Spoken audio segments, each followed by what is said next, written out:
Thank you very much.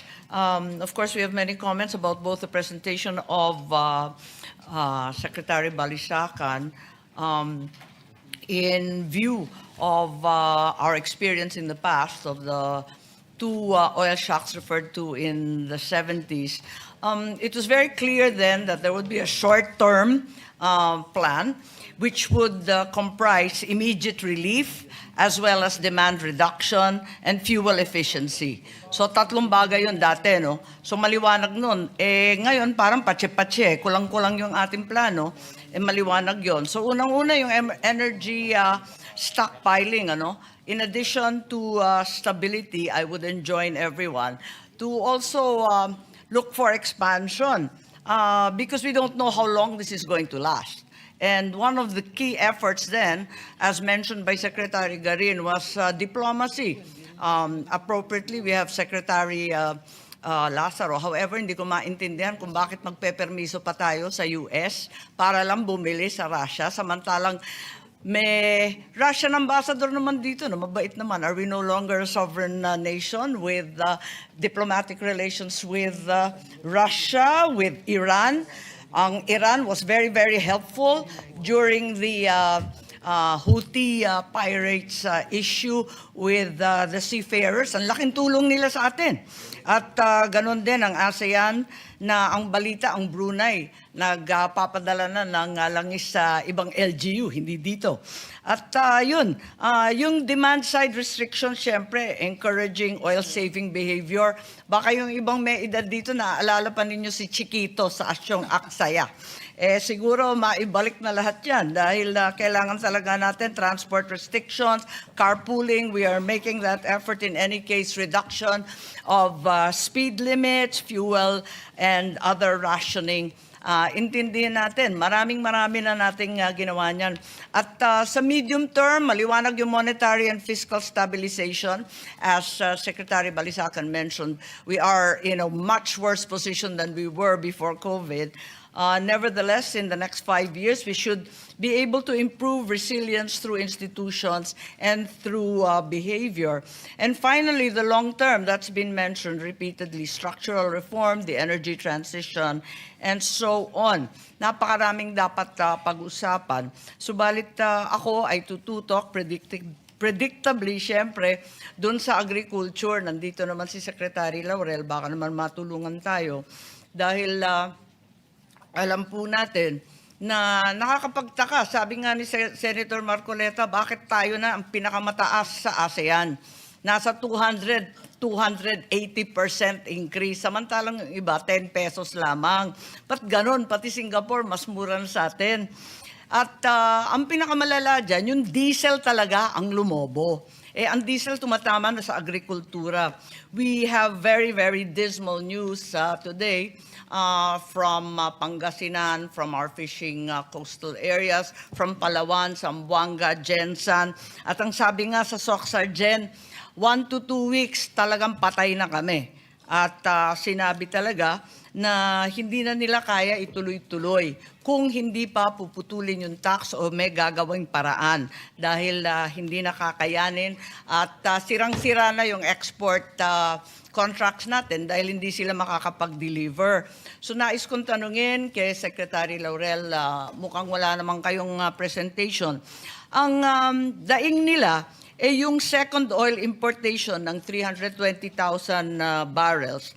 Makakakuha ba ang fishing sector dito? Kayo ang expert sa fishing. Ano po ang masasabi natin? Pati yung ating mga magsasaka, nakaraang buwan, anihan. Yun, problema sila. Diba? Kasi nga, anihan, wala namang mabiling krudo. Ngayon, ito naman fishery sector natin, nag-open season noong Pebrero, kailan ba? Biglang wala na talagang mabili na ma-afford. Ano bang magagawa natin para sa kanila? Mr. Chair, may I? Go ahead, Secretary Tiu Laurel. Madam Senator. Basically, talagang titirik talaga yung ating fishing sector, lalo na yung commercial. Let's say, talking about General Santos fishing operators dahil ating 40% to 50% yung kanilang cost of production based on fuel. Ngayon, nasa 70-80% na. ang cost of production on fuel. Kung hindi tatama ang presyo at 150 pesos per kilo ang kanilang benta, they will surely lose yung tinatawag na landed selling price. Pero ano magagawa natin? Ako, alam ko na nagbigay kayo ng 3,000 sa mga fisher folk families. One time, big time lang yung 3,000 at gaano katagal yun. Paano kaya? At pati yung mga listahan, pinagdududahan doon sa municipal fisheries, yung BFAR list na napaka-outdated raw. Ano bang masasabi natin sa kanila? Dahil hindi pa nag-uumpisa yung krisis ng Iran, talagang alam natin, sila na, ang coastal sector ang pinakamahirap sa buong bansa. 2.5 times the rate of poverty elsewhere.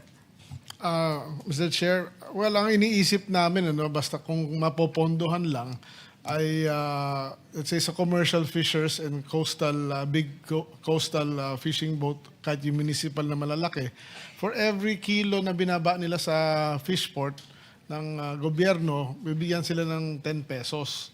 But of course, that has to be funded. So that will help. Maari bang mangyari na yung ini-import ng DOE, yung nababalitaan natin na 20 billion na inalat na ni Secretary Garin, i-avail ng mga fisher folk at saka ng mga magsasaka din directly instead of through Petron and others? Pwede bang ganun? Na diretso na yung gobyerno na ang mag-aalat? I think Para may tulong din kahit papano Madam Chair, Mr. Chair, ang kasama yun sa aming pinaplano dun sa uplift nga, no? Isang napag-uusapan namin dun is magbigay ng voucher per liter, like 10 peso per liter na voucher to the transport ng agri, no? Tapos sa fisher folk, then maybe sa mga fishing boats for their purchases ng fuel. The other idea is yung sa fisher folks nga is landed cost, no? Yung landed cost, yung landed price nila price minus 10 pesos. minus 10 pesos. So, Yun nga ang problema, ang dami yung pinag-aaralan. Sabi nila, hihikahos na raw sila sa loob ng 1 linggo. Wala nang magpapalaot. Pwede bang bilisan konti? baka next week may decision na ho yun. But we needed the inputs of our economic managers and DOF on the matter. Kasasabi lang po ni, ang balita kasasabi lang ni Secretary Recto na ayaw daw niya magbawas ng VAT kahit from 12% to 10% lamang. Ang lupit naman.